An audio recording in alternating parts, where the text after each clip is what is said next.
Welcome to this explainer.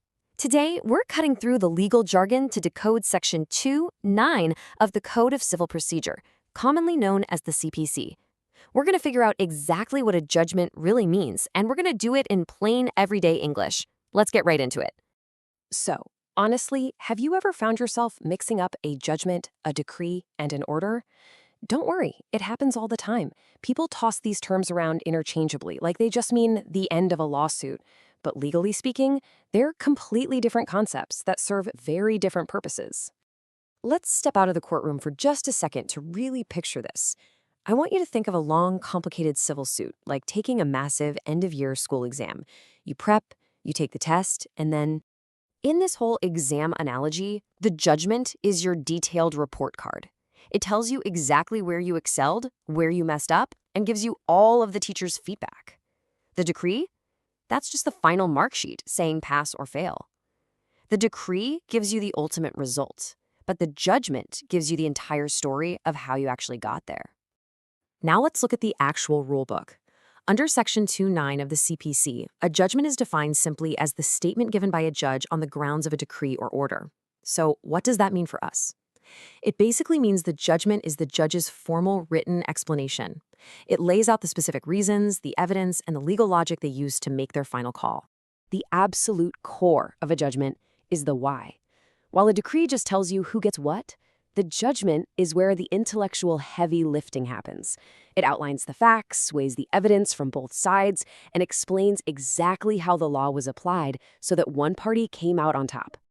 There's actually a landmark Supreme Court case from 1999, Balraj Taneja versus Sunil Madan, that really hammered this home. The court made it crystal clear. A judge cannot just drop the gavel and say, suit decreed or suit dismissed. No way. They are legally bound to show their work. The judgment has to physically map out the step-by-step logic that justifies the outcome. So let's take a look at the 4 essential ingredients of a judgment under Order 20, Rule 4 of the CPC. To make sure the reasoning is totally transparent, every standard civil judgment has to have these 4 things. Number 1, a concise statement of the case. Basically, what is this fight even about? 2, the points for determination, meaning the specific issues the court has to resolve. 3, the actual decision on each of those points. And 4, arguably the most important one, the exact reasons behind that decision. Moving on to judgment versus decree, let's clear up this confusion once and for all. So how do they actually differ? Well, the judgment contains all the detailed reasons, and it comes first, but you generally can't execute it on its own. The decree is what follows. It formally finalizes the rights of the parties, and practically speaking, the decree is the actual piece of paper you use to go collect your awarded money or claim your property. Next up, pronouncing the verdict. Let's talk about the rules and timelines. Once the judge has written down all that structured reasoning, they have to pronounce the judgment in an open court so everyone can hear it.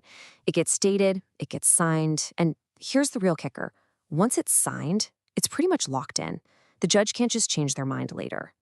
The only real exception is under Section 152 of the CPC, which lets them fix tiny accidental slips or basic math errors. The timeline here is actually super interesting.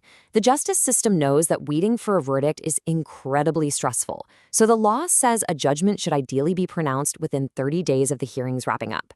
If things are really extraordinary, they can extend it, but it shouldn't ever drag out past 60 days. Finally, let's look at why the reasoning matters and how it forms the very foundation of a fair system.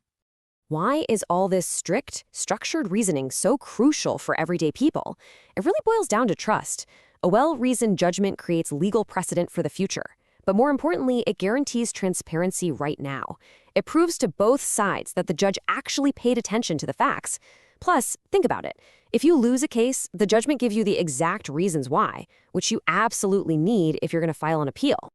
So, as we've seen throughout this explainer, a decree tells you who won, but the judgment is the soul of the decision. It tells you why. And that leaves us with a pretty provocative question. If the legitimacy of our courts relies entirely on public trust, does true fairness in the justice system always have to start with the why? Thanks for diving into the mechanics of civil judgments with me today.